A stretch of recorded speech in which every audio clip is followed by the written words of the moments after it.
The idea for making this documentary film has its origins in the 40th anniversary of the liberation of Venray in October 1944. The often momentous events prior, during and after those dramatic days have left an unforgettable impression on the older generation. In this film we have tried to convey something of the reality and the emotions to later generations, in particular the young people of today.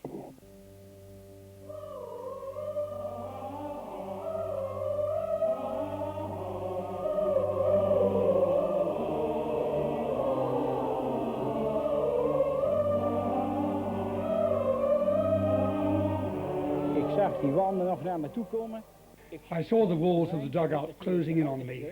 I jumped up because you want to get out, but you cannot. And as the German tank drove over the dugout, I was sitting on my knees and they were forced up into my chest and I could not move.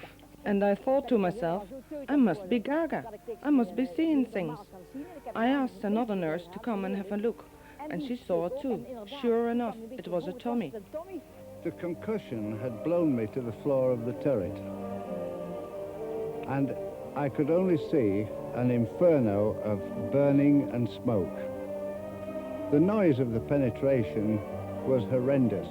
It was just as though a large giant had torn steel in two. Our officer was a Canadian officer, and we set off running, and he started firing, and when we get halfway across, a German sniper jumped out of one of the furrows in the ground and put his hands on his head and said, "Fini, kaput." We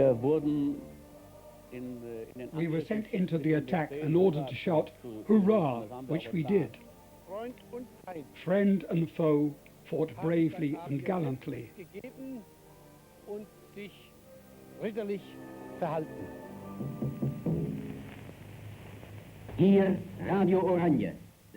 Here is Radio Orange, the voice of the Free Dutch.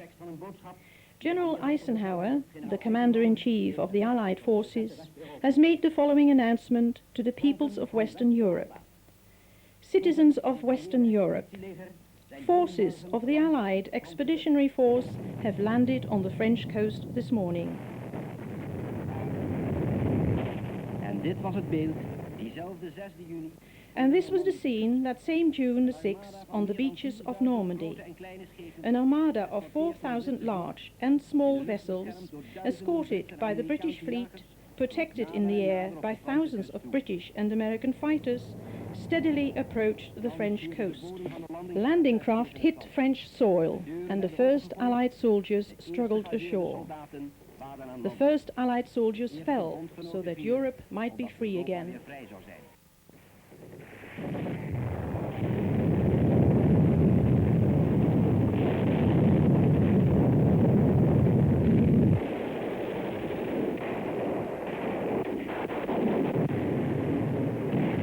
De bres door de mannen van admiraal Ramsay en de generaals Eisenhower. The breach, made by the men of Admiral Ramsay and the generals Eisenhower and Montgomery, widened, and the Liberation Army advanced deeper and deeper into suffering Normandy, which was once so prosperous, and where the retreating Germans drove large numbers of Frenchmen in front of them. Only a few managed to stay behind, and now they were the first free citizens of France. On August 25th, Paris was liberated, but still there were a few skirmishes between fleeing Germans and the French resistance.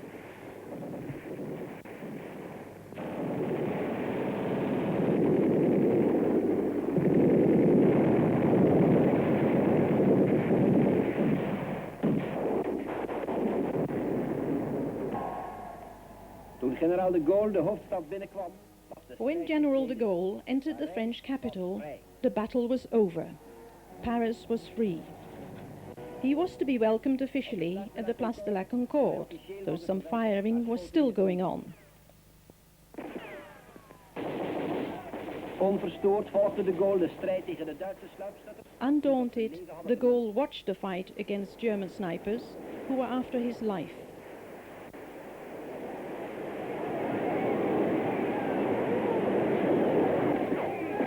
De Gaulle zette zijn triomftocht voort. The Gaulle continued his triumphal procession, cheered by the excited crowds whom he had shown the road to renewed unity. The British Second Army pursued the fleeing Germans across the Belgian border. As he had driven Rommel from Africa, so Montgomery hoped to beat von Rundstedt by pushing on in one go to the IJssel Lake. The Belgians hated the Germans even more than the French did. An hour after the last German had fled, the Allies entered Brussels, whose jubilant crowds plunged into liberation festivities lasting for days.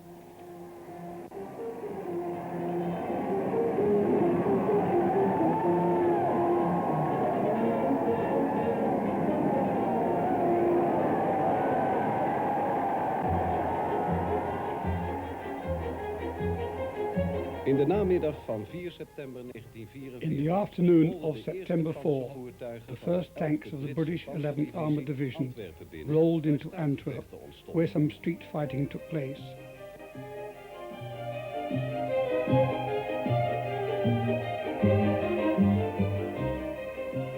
Eerst nadat alles grondig gezuiverd Not until the last resistance had been overcome could Antwerp celebrate its liberation.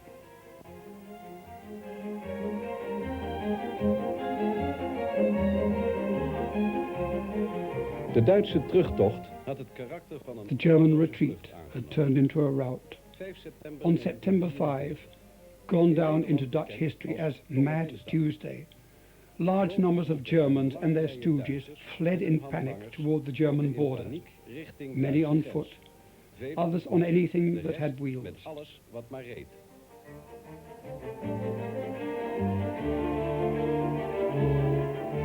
Venrayse burgers maakten van de aftocht gebruik. After the Germans had left Venray, the citizens looted a German textile store called the Fuchs in the school on the road to Maashees. Snapte er niets van, maar... Toen ging ik naar binnen toe kijken en zag daar al dat volk. I went inside and saw all these people grabbing and grasping as much as they could, but they did not know what was inside the parcels. The bigger the parcel, the better they liked it. Some parcels contained bras, others knickers, neckties and so on. Items one could not do very much with. They wanted good stuff. It was a spectacle I wanted to photograph. I went inside, fetched my camera, hid it under my baker's apron, stood against the wall, and whenever a few people passed by carrying parcels, I whipped out my camera and took pictures. En tegen de muur staan en af en toe een keer hield ik dat toestel onder mijn sloof uit, onder mijn bakkerschort uit.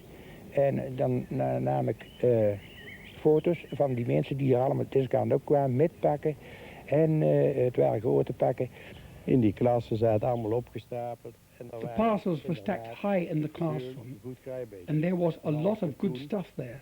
In particular, cotton, large bales of cotton, of which one could make nice things. We grabbed as much as we could, and we made very good use of it. For you know, with farmers, if you had nothing to swap for cheese, butter or milk, you got nothing. En anders, dan kreeg je niks. Als je niks te ruilen had, dan waren er nergens. Juist in die dagen voltrok zich een... It was in those days, however, that the Germans recovered miraculously.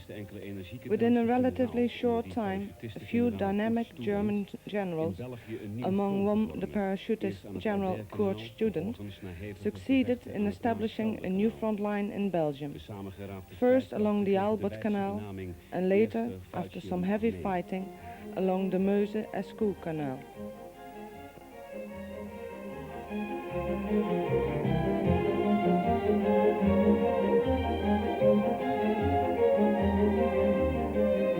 Het door de Venrayse kapelaan Cupers... The district of Venray of the National Organization for Persons in Hiding, founded by curate Cupers in 1943, usually called the LO, remained active until the liberation with Joe Russell as the leader. He operated under the aliases Evert and Kobus. This implied that once a week I went to Venray, always to Curate Koper's house in the market square, where meetings were held with people who made it their task to find shelter for persons who were in hiding or planned to do so. Dat waren onder andere Toon Vermeulen. Among them were Toon Vermeulen, Jan van den Berg, Frits ter Wind, Cor Aben, Paul Nijssen, Piet Schuster, Cor van Staveren, and Frans Michels. The latter was shot by the Germans early November when on a secret mission for the British. Tot aan de 21 juni 1944, toen de vergadering van gewestelijke leiders helaas... Until June 21, 1944, things went all right, but on that day the meeting of district commanders was raided by the German security police of Weert. The area commander and most of the district commanders were arrested. I myself could escape arrest by hiding underneath a desk. It had become obvious that the Germans had a very good description of me, and in order to be able to continue my work, I decided to disguise myself, and from then on travelled disguised as a sick lady. I was accompanied by the well-known aircrew helper Eugenie Boutet from Zevenum, who was forced to go into hiding herself on May 1st, 1944. Those trips, dressed up as a woman, were made from the home of Jan van den Berg and offered a sense of security, but were at the same time very exciting. En daarbij werd ik begeleid door de bekende pilotenhelpster uit Zevenum, Eugenie Boutet, die op dezelfde datum 1 mei 1944 definitief had moeten onderduiken. Die tochten als dame verkleed geschiedde vanuit het huis van Jan van den Berg. En ja, boden een zekere veiligheid, maar waren toch ook wel erg opwindend. Ook in Overloon was een LO-groep actief. In Overloon, also one of these underground groups was active. They had their headquarters at the farm of Tien van Mil, just outside Overloon. In the woods, they had built a small prison camp called the Knettert. One member of the group was Police Sergeant Wim Wijmans. Overloon bestaande uit 7 personen. I was a member of the underground group of Overloon, which numbered 7 persons.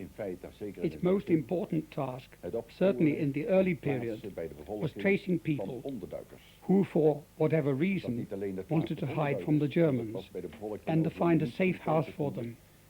This was not too difficult a task in Overloon, for everyone was very keen to help, but we also had to provide ration coupons.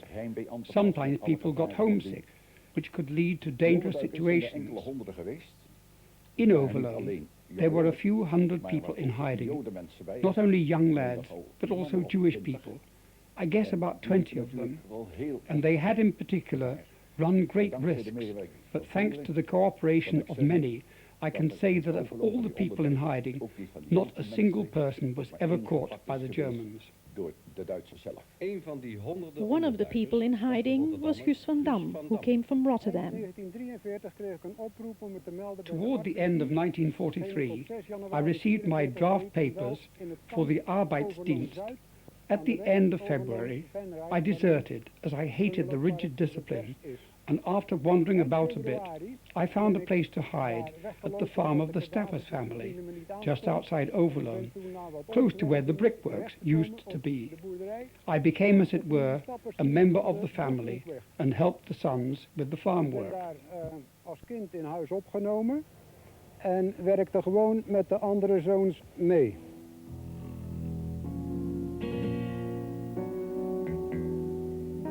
Ondanks de Duitse tegenstand Despite the German resistance, 30 British Corps under General Horrocks succeeded in establishing a bridgehead across the Meuse-Escaut Canal near Neerpelt. over het Maas-Scheldekanaal te vormen.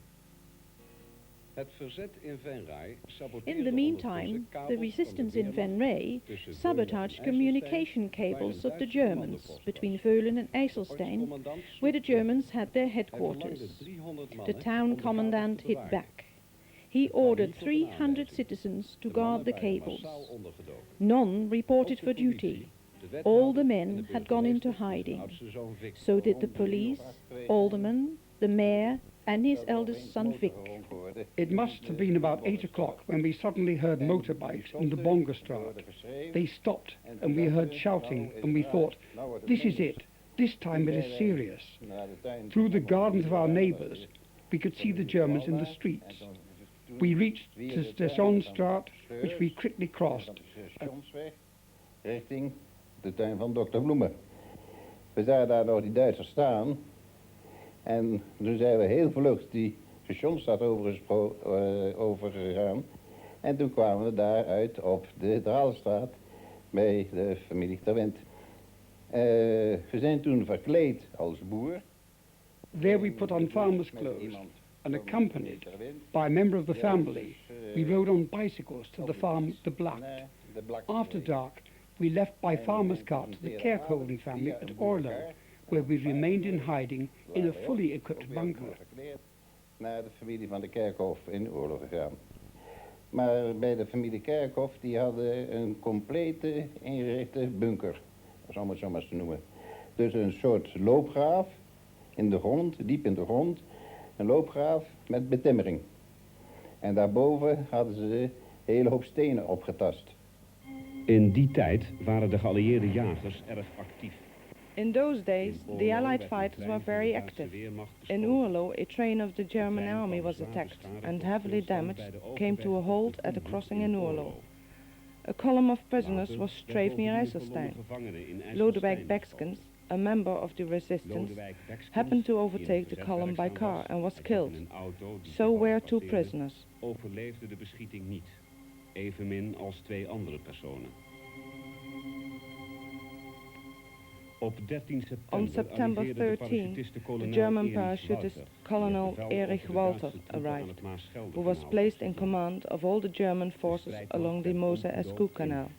Major Kurt, commander of the battalion Kurt, was placed in charge of the defense of the road to Valkenswaard. Verdediging van de weg naar Valkenswaard. Veldmaarschalk Montgomery Field Marshal Montgomery felt that the war might be brought to an end by a bold, concentrated stroke on a narrow front and to advance via Arnhem to the Ruhr area and from there to Berlin. On September 17, the attack to achieve this aim was launched under the codename Market Garden. Again, the airborne army, which had not seen any action since Normandy, went into battle. At a level of about 400 yards above flooded Holland, the gliders were released over Zon, Grave, Nijmegen and Arnhem.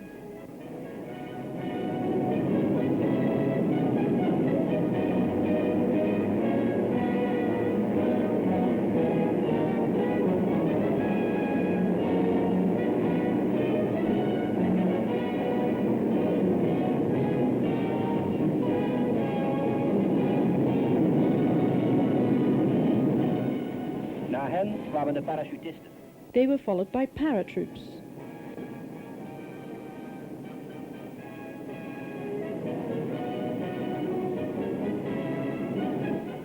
Drie van de 4 landingen waren een volkomen 3 of the 4 landings were successful. There, the paratroops soon made contact with the ground forces, consolidated their targets, completed their missions. Het 30ste korps onder generaal Horrocks brak op diezelfde dag... 30 Corps broke out of its bridgehead at Neerpelt to march towards Arnhem and the IJssel Lake. Kampfgruppe Walter was overrun. Towards evening, units of 30 Corps reached Valkenswaard. For some obscure reason, Horrocks unfortunately ordered his tanks to halt there, instead of pushing on to the American paratroops at Somme. This delay was a link in the fatal chain of events which would turn Arnhem into an Allied defeat. The next day, on September the 18th, the Americans liberated Eindhoven. This was how the south of Holland demonstrated its feelings on that first day of the liberation. It was a spontaneous reaction after 4 years of oppression. It was like a big, uproarious party.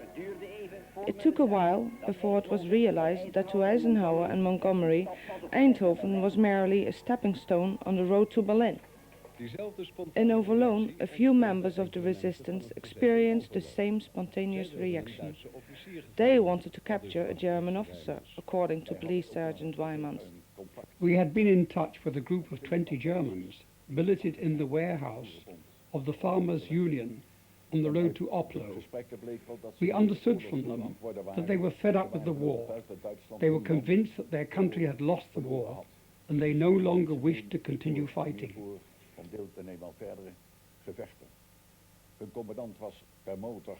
Their commanding officer had gone to Venray by motorbike and was expected back at a certain hour. While 2 of us were talking to the Germans in front of the building, 2 others sneaked inside through the back door and stole a few rifles and a machine gun. We gathered in the woods on the road from Overloon to Venray, from where we expected the German officer. Quickly, we decided what we were going to do. A few men with a red, white, blue armband were to jump onto the road, force the German motorcyclist to stop and capture the officer, whereupon we would decide what to do with the 20 Germans in the warehouse, whom we expected to surrender. But the German officer returned sooner than expected. We were not prepared. No definite plan had been made. The rifles had not been distributed. A few men did not go out into the road, but the German officer was no idiot. He started to zigzag, which caused his pillion passenger to fall off his seat, and he managed to get away. A few shots fired after him missed their target. The passenger was taken prisoner and taken to our prison camp outside Overloon. Ook al vanwege de spoedbeweging. We hadden geen tijd genoeg om dat eigenlijk goed voor te bereiden. Die duurpassagier is gevangen genomen. En eigenlijk namen 2 mensen van ons mee naar dat gevangenkampje aan de heikant. Ze moesten daartoe uit het bos komen. On leaving the wood and crossing the road to Vierlingsbeek, a few German trucks happened to pass by. The German jumped out of one of them and escaped. Our people, fearing reprisals, went into hiding. En ook onze mensen moesten toen natuurlijk vluchten, namen ook de benen. De Duitse tegenstand bij Arnhem was feller dan verwacht. German resistance at Arnhem was stronger than expected, and it was not long before the British found themselves in a very uncomfortable position. The corridor along which Horrocks advanced was repeatedly attacked from east and west. On the eastern flank by Kampfgruppe Walter, supported by the 107th Panzer Brigade, which had been rushed from Poland to Holland. The commander was Lieutenant Colonel von Malzahn. The brigade had 36 Panther tanks and 12 Sturmgeschütze, assault guns. The corridor was often cut by the Germans and made the situation of the paratroops at Arnhem untenable. In the night of September 25-26, the British bridgehead near Arnhem had to be abandoned.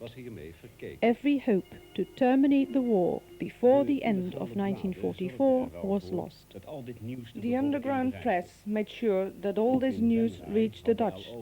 In Venray by an underground paper called De Zwijger. The chief editor was Piet Wintels. Dat werd nodig in verband met het feit dat na de invasie 44... Our paper was necessary because there were no proper communications anymore. And as you know, people had to deliver their radio sets to the Germans in 1943. We felt that a medium like our paper was a must to provide the people of Venray with news and information, both radio news or news obtained through other channels. Zowel via de Engelse zender als nieuws vanuit de regio en eventueel van andere inlichtingsbronnen van het verzet. De Zwijger werd... The Zwijger was stenciled, printed, or whatever one wishes to call it, at the farm of the Van Arben family behind St. Servatius. Every morning at 6 o'clock we noted the radio news and other news items given to us on the phone by Piet Schuster and other people. We maakten daar een samenvatting van en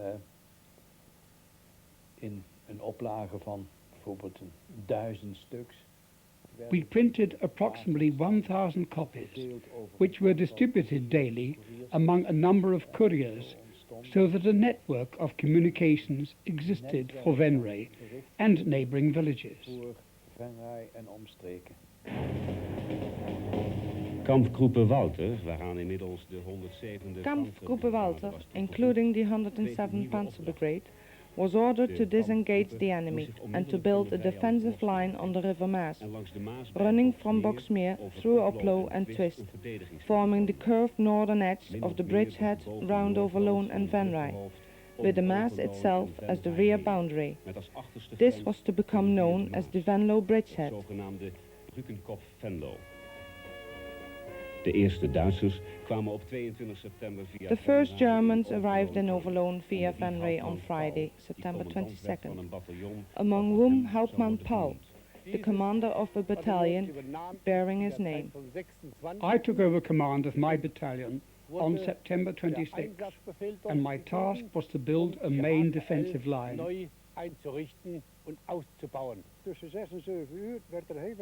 Between 6 and 7 o'clock, there was loud banging on the front door, and on opening the door, a German lieutenant stood before me, who told me that Hauptmann Paul was to establish his command post at our farm. Paul was the commander of Battalion Paul.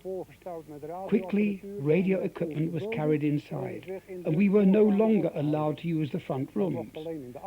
We were to remain in the back room and the kitchen. This forced the family to spend the nights in a cellar dug in the garden. Het Britse 30ste korps, bestaande uit de 11e Panzerdivisie, 30 Corps, consisting of the 3rd British Infantry Division and the 11th Armoured Division, had liberated St. Antonis and Oplo on September the 25th.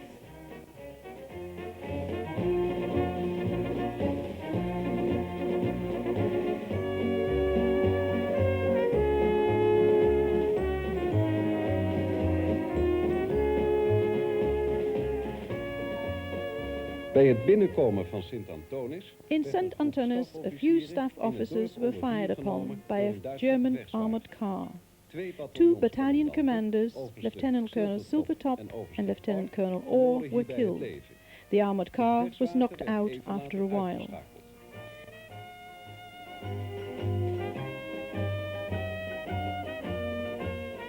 De Britten begonnen zich nu te verzamelen in het dorp. The British assembled in and near the village and restricted their movements to probing the German lines.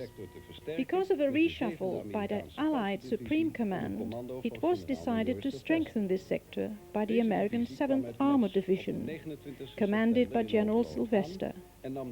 After a forced march from Metz, the division arrived near Overloon on September the 29th and straight away took over the sector from the British. In the meantime, the Germans had ordered the evacuation of Overloon.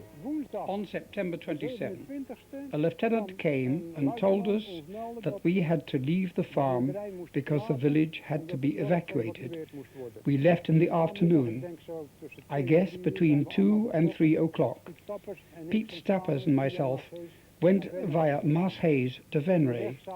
On our way, we saw the people of Overloon going off in various directions with handcarts, trams and bicycles, carrying a few belongings, hoping to find a place to stay. We had enough space to accommodate all these people, and the necessary arrangements were made in a jiffy. But for Brother Tettelinus, we would have been in trouble right from the start. But this good man has spent his last penny to collect all the food he could. Om zoveel mogelijk eten bij elkaar te halen. Later, when we found that many people from Venray were trying to find shelter with us, as well as people from Overloon and other villages, their number increased to a level we had never expected. and we realized that if this situation would last, the food supply we had always taken such good care of would be jeopardized. Waar wij zo goed voor gezorgd hadden, als die toestand een poosje aanhield, dat we dan tekorten zouden krijgen. Ik had toen in overleg met een burgemeester.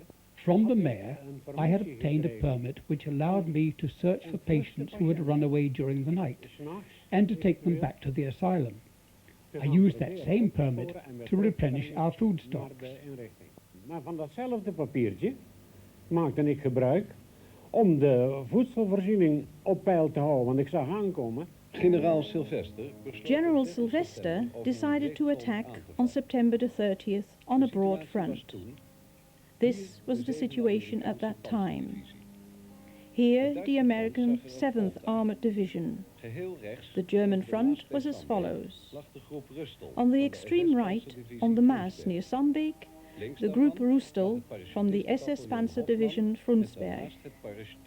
On their left were the parachutist battalions of Hoffman, Paul and Groot. On either side of the road from Overloon to Oplo, a Panzer Grenadier battalion and a battalion of engineers, both from the 107th Panzer Brigade, together with a few Panzer tanks. Combat Command B of the 7th Armored Division began its attack on Overloon. I was the company commander of C Company, 23rd Armored Infantry Battalion, who had one platoon of tanks attached.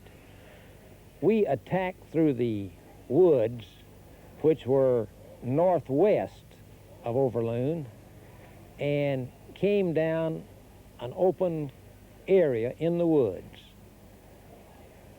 We left the assembly area with the 5 tanks in front, and then the Armored Infantry Company next. Before the first tank got to the wood line, it was knocked out. And we dismounted the Armored Infantry and attacked the wood line.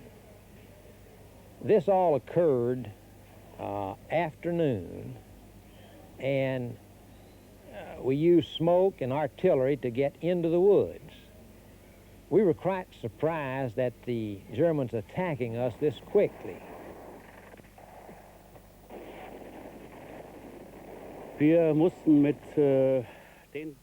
We were ordered that morning to go into the attack shouting, "Hurrah!" which was not done anymore.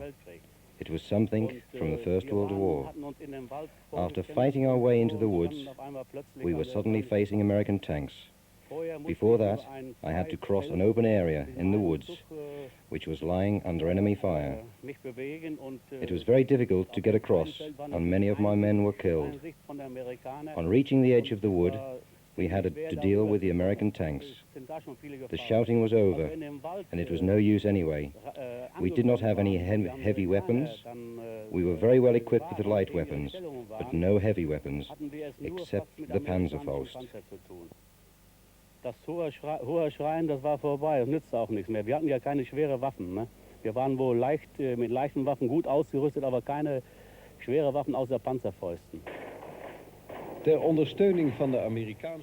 support the American attack, 30 British bombers appeared over Venray that evening and bombed German artillery positions in the grounds of St. Anna's Psychiatric Hospital. Het was 30 september. On September 30, I heard the droning noise of aeroplanes, very different from the noise made by planes on their way to Germany. I went upstairs and watched from my balcony what was going on. From the direction of Oostrum, I saw a squadron of bombers approach, and watching them through my binoculars, I saw them suddenly release their bombs when they were over the Akker Road. Later, it appeared that the bombs had been aimed at St. Anna's. En dat was toen ongeveer op de hoogte van de Akkerweg. Die bommen, dat bleek naderhand dat die bedoeld waren voor St. Anna. En toen ben ik gauw gaan kijken. I quickly went to the hospital, and to my surprise, I saw a lot of people milling about, some telling me so-and-so is dead. I saw a severed head, or an arm, or a leg. The ground had been rooted up and had a funny smell. De aarde was helemaal omgewoeld, dat rook ook zeer eigenaardig. Zoiets als dat er een diepe kuil gegraven is. Ging kijken bij het paviljoen Notre Dame, dat lag zo wat. I walked over to the Notre Dame pavilion and saw that this big building had been sliced in two. On the two top floors, there were nurses and patients who said, "We cannot get out. The stairs are gone." It was a very emotional situation, and one did not know what to do. We were very upset, and there was no immediate help coming. We were so overwhelmed that we really did not know what to do. En er kwam ook niet zo gauw direct hulp opdagen. We waren zo overmeesterd daardoor dat je feitelijk niet goed wist hoe je eigenlijk moest handelen. Paviljoen Ter Hagen werd geheel verwoest. Pavilion Verhagen was destroyed completely. 40 bombs fell on or near the hospital. 14 patients and 2 staff members were killed. After the attack, the hospital's farm and the dairy were also found to be damaged. The Germans buried 5 soldiers who had been killed. Die dag begon het kelderleven van Sint Anna. That was the day that life in the cellars began for St. Anna's 1,700 persons, of whom 1,400 patients. They went to live in the cellars. The patients of Pavilion St. Vincent could not all be accommodated, as the cellars were partly filled with coal. The next day, St. Anna's was shelled. The pavilions of St. Peter's and St. Vital's were hit. In Overloon In Overloon, the battle continued. Positions were lost and retaken. The Germans repeatedly launched counterattacks, and the Americans did not gain any ground at all.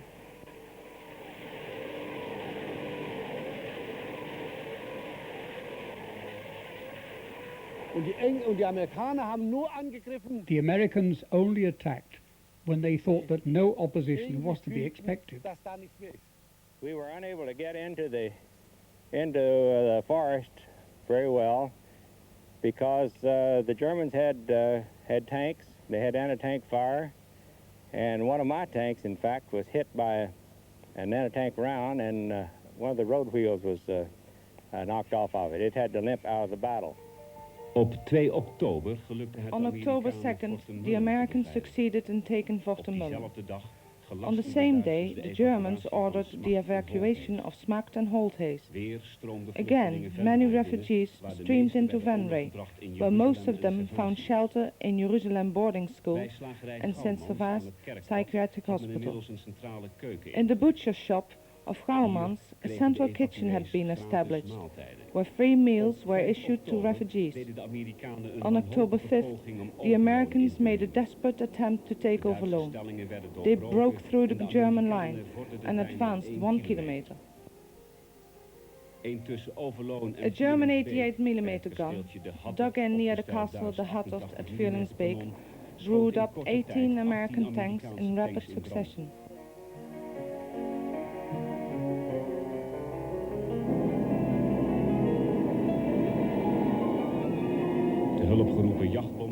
Typhoons transformed the castle in a heap of rubble. Another American attack had failed.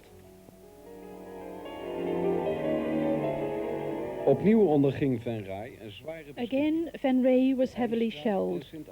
The Eindstad and St. Anna's Hospital were badly hit. The flower shop De Eeuwige Lente and the pavilions of St. Ghislain and St. Vincent received direct hits. We heard a terrible noise on the floor above us. We were very frightened because there were several mentally disturbed patients in the corridor, lying in bed under straitjackets. Together with another nurse, we crawled up the stairs and with a knife cut the ropes of the straitjackets. Big pieces of stone were lying on top of the patients. We couldn't see them, and after we had removed the stones, which were from an inside wall and not heavy, one of the patients suddenly sat upright, shook himself like a dog, and said, "Brrr!" So he was still alive.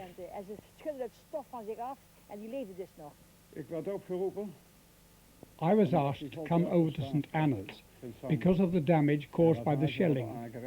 Dr. Koortmans was already there, and we discussed what to do. Dr. Kortman said to leave the dead. The wounded could not be helped yet because of the state of shock everybody was in. Praktisch aan, daar kijken we niet naar. De gewonden kon nog niets aan gebeuren. Er was toch allemaal een situatie van wat, hoe, wat, waar. Alles was in de war. Wij hebben geprobeerd... We tried to obtain bandages, but there were none. The nurses, still able to help, did their utmost to remove the patients to the cellars, though they were still full of coal. Die toen nog bij machten waren om te helpen, hebben direct spontaan alle mogelijke moeite gedaan om de patiënten in de kelders te krijgen. Terwijl deze nog vol brandstoffen waren. But how could we get all these patients to the cellars? We were very young and could not carry them.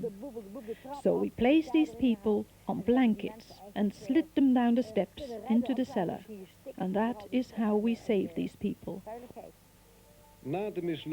After the debacle at Overloon, the American 7th Armored Division was transferred to a quiet sector between Deurne and Weert. Now, the British 3rd Infantry Division, under General Whistler, was given the inauspicious task to continue the battle.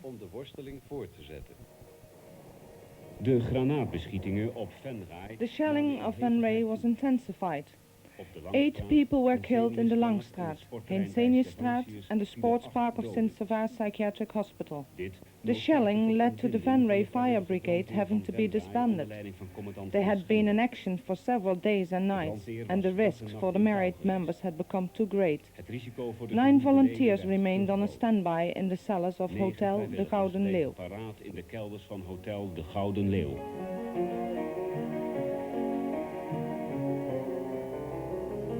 And it was decided that 8 Corps, which consisted of 3 divisions, our own, and 11th Armoured Division, should have the task of clearing this German pocket, which was centred about the town of Venray. In preparation for this task, which was given the code name Operation Aintree, our brigade was moved to the area of Wanroy, and we were to operate south from there in 2 phases. Quite simply, phase 1 was the capture of Overloon, and phase 2 the capture of Venray.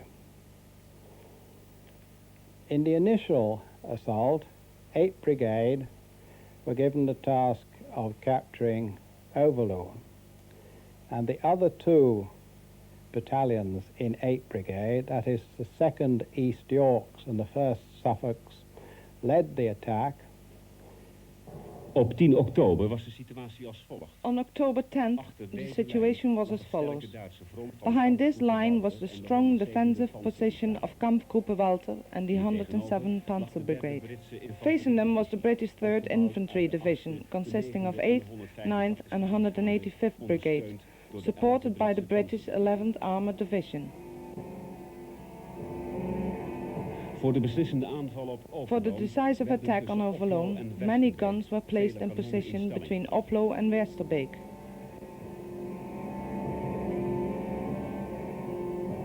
Voor de aanval inspecteerde Montgomery. Prior to the attack, Montgomery inspected his men and made a speech wishing them good luck.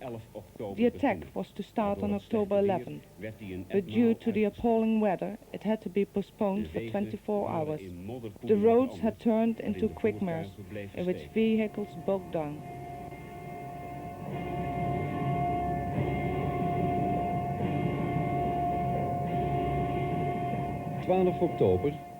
The dawn of October 12th promised a radiant autumn day. At 11 o'clock, the guns started to roar. 4 artillery regiments with medium guns and a battery with heavy guns made the earth tremble. At 11:30, 260 25-pounder guns joined in the hellish concert.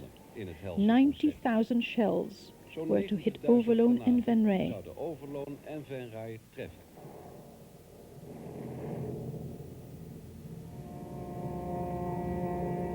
Om 12:15 gingen vanuit At 12:15, the 3 battalions of the 8th Brigade went into the attack from the start line at the Stevensbeek Woods. An artillery barrage proceeded by 100 yards. The barrage lifted every 5 minutes. The Suffolks attacked across Peelkampveld, the South Lancashires south of Peelkamp and Kamphoef. The East Yorks advanced across open ground from Hazenbroek. The first objective was a farmhouse. Covered by heavy machine guns, this objective was reached without problems.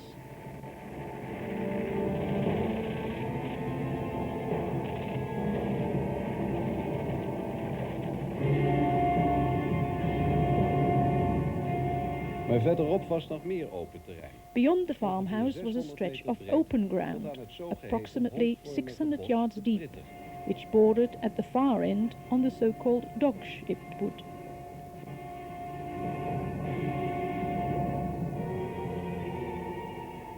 The tanks which were supposed to support the East Yorks were knocked out by anti-tank mines or came under heavy fire, which left the East Yorks practically without support. Last 50 yards to the bus, which was our objective, we came under very severe machine gun fire from the Germans, and we went in with rifles and bayonets, and they begun actual man-to-man fighting here in this position from the Germans. You want remember that the German troops here were parachutists, and there were in some ordinary German troops. Coming into the German lines, we saw that some of the Germans were trying to get away, but other Germans had fastened themselves into trees so that if they were wounded, they could still go on fighting. And these Germans, not alone firing on us, but they fired on their own troops that were retreating. We pushed on through and demolished all the Germans then, or captured them, killing them, and eventually I came out onto my own objective where we stayed the night. Wir sahen englische Panzer. We saw British tanks. Every third bullet in the belts of my machine gun, an MG-42, which was operated by Schure, was a tracer. We fired like mad at the tanks. One tank was heading straight towards me, and I was convinced that it was determined to grind me to pieces in my slit trench. I grabbed my Panzerfaust and fired at the tank. The tank turned and halted, and I saw British infantry advancing towards us. Der Panzer drehte sich und blieb liegen. Dann kam kurze Zeit später englische Infanterie. Bei dieser Aktion mit der Panzerfaust habe ich wurde mein rechtes Bein gebrochen. Das Rohr der Panzerfaust lag When firing the Panzerfaust, my right leg was broken. The tube of the bazooka was lying on my right leg, and one of the tracks from the tank must have caused the tube to break my leg near the ankle. A sergeant told me to get up, but I could not. I fell down and pointed at my right foot, and then they saw that my leg was broken. Thereupon the sergeant hit me on the head with his rifle butt. I shouted towards Schure that he should not come out of his slit trench, as I saw that the British were throwing hand grenades into them. Schure came out, hands raised, and as he walked towards us, was shot in the head and dropped dead. The British continued their advance towards Overloon, and I was left lying on the ground, and other German prisoners carried me to the rear, through the British lines, and then I saw what equipment we had been up against. Hinter die englischen Linie, und da sah ich erst, was für ein Material uns gegenüber gestanden hatte. Tegelijkertijd met de aanval op At the same time, Venray became the target of 36 American Marauder bombers of the 9th US Air Fleet, which had taken off from the airbase of Beauvais. 29 planes dropped their bomb loads on Venray. 447 250-pounders. 32 people were killed. 32 mensen overleefden dit bombardement niet. Het vreselijke bombardement werd uitgevoerd. The terrible air attack was carried out to destroy Venray, the core of the German resistance. Venray was heavily damaged, but the attack did not affect the German fighting power at all. The first few bombs fell on St. Servatius Hospital. I could no longer see St. Servatius because of all the dust. The first bomb fell on the laundry, and we were very lucky there, because if that bomb had not fallen on the elevator, hundreds of people might have been killed, for nearly all the people from the Oud-Oostromse Weg were there. Want daar zaten al de mensen van de Oude-Oostromse Weg. En er zat geen dak meer op die gebouwen. All the roofs had been blown off the buildings. Other bombs fell near Pavilion Onrust. 4 or 5 bomb craters were there. Bombs also fell close to the morgue, which had toppled into the crater, with its walls of 1 liter thick. En er waren muren zo dik van een meter.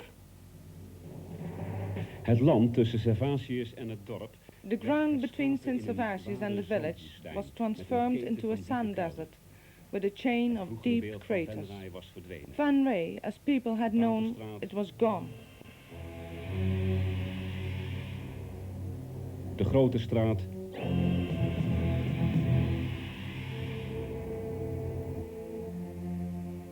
De Draalstraat.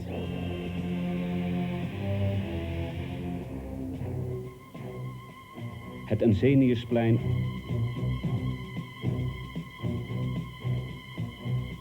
En de Schoolstraat. Er was dringend hulp nodig. Help was urgently needed, but the continuous shelling made this impossible. When we left Hotel the Golden Leo after the attack, we sent a few men to the Schoolstraat and to the Henseniusstraat. A few other men went to Café Den Engel, the Paterstraat and the Grote Straat. The only equipment we had at that time was a first aid kit, and we did what we could to bandage the wounded. At other places, such as Hotel de Keizer, where a bomb with a delay fuse had penetrated through the cellar floor and exploded, any help was useless. The same applied to the house of Kemps, at the corner of the Henseniusstraat, where the cellar had been destroyed completely and various people were killed.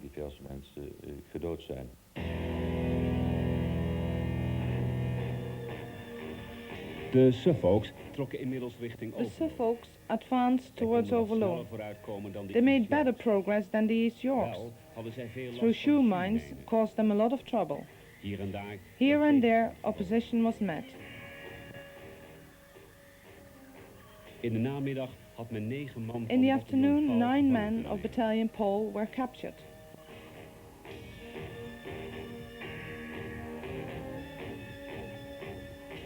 Bij de molen aan de Oplooseweg. Near the mill on the road from Uplo, the British were halted by heavy naval werfer fire. De East Yorks kregen na hun zware gevechten. The East Yorks received reinforcements and were able to move forward as far as the first few houses of Overloon. Smiddags hadden de vlegeltanks In the afternoon, flail tanks had cleared most of the approaches to Overloon, coming from the direction of Baansestraat.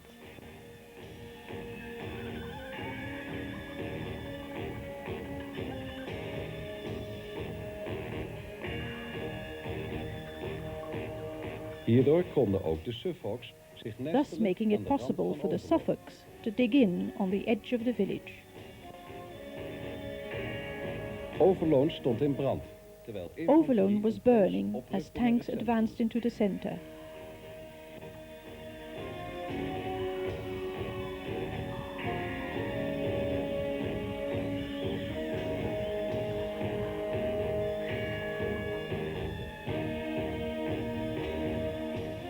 De infanterie zuiverde nu The infantry systematically mopped up Overloon.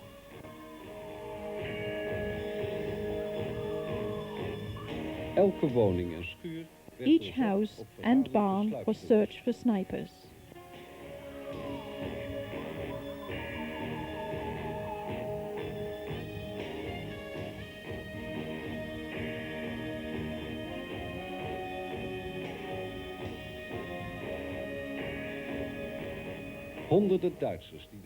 Hundreds of Germans who had survived the shelling were captured, exhausted, and taken to the rear through the completely destroyed village.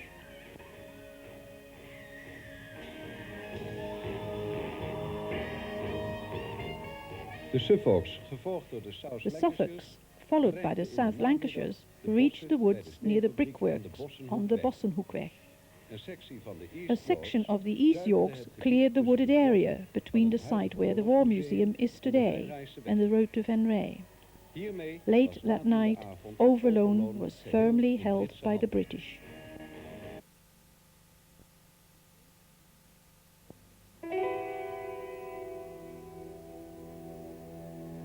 Overloon was bevrijd. Maar was er nog wel een leven? Overloon had been liberated. But was there really anyone left at all to be liberated in this rubble heap? As a matter of fact, British soldiers did find a frightened bunch of people west of Overloon. They had ignored the evacuation orders of the Germans and had had a terrible time. We had made a dugout in the garden where my father, Pete Pools, a son of our neighbours, and myself sheltered against bullets and shrapnel. A German tank drove between the dugout and our house, took up a position some 20 yards away, fired 10 rounds, and suddenly backed with one truck rolling over our dugout, which collapsed. I saw the walls of the dugout closing in on me. I jumped up because you want to get out, but you cannot. And as the tank drove over the dugout, I was sitting on my knees, and they were forced up into my chest, and I could not move. Gingen die knieën tegen mijn borst aan en zo zat het in elkaar gedrukt. En die was over de schuurkelder en toen kwam die We were sitting in the cellar under the house, and we were asked to rescue the people in the dugout. But no one had the courage to go out, and the father then dug the 2 boys out. One could not walk because a few boards had hurt his legs. Die kon niet meer lopen. En toen hebben ze met hem beiden, hebben ze ons... I was taken to the cellar of the Kroijmans family. There were 14 people there. The Kroijmans family, the Swinkels family, and Pete Pools. After having spent a week there, Pete Pools suggested we move to the cellar of his parents' house, which was much bigger. We hebben thuis een hele grote kelder met gewelven. Een dubbele kelder, kunnen beter naartoe gaan. We went there and stayed there I don't know how many days. The last day we had prepared a good meal. En de laatste dag hebben we goed eten klaargemaakt. Maar om 11 uur begon het zo te schieten. But towards 11 o'clock, heavy firing started, and we were lying flat on the floor, on top of 3 children to protect them. And we stayed there until 5 o'clock in the afternoon, when the first British soldiers entered the house. At first my brother did not trust it, but they were British all right. They looked at our faces by the light of candles to make sure we were okay. They asked for something to drink. Sweat was pouring down their faces. En toen vroegen ze op drinken. En het water goot er van het gezicht af. En toen zijn wij... A soldier took us through the front line to the Barnestraat, towards Oplo, and it was a tremendous sight when I saw the British tanks, tank after tank, with infantry following in their tracks. Tank aan tank, en dan infanterie erachterna.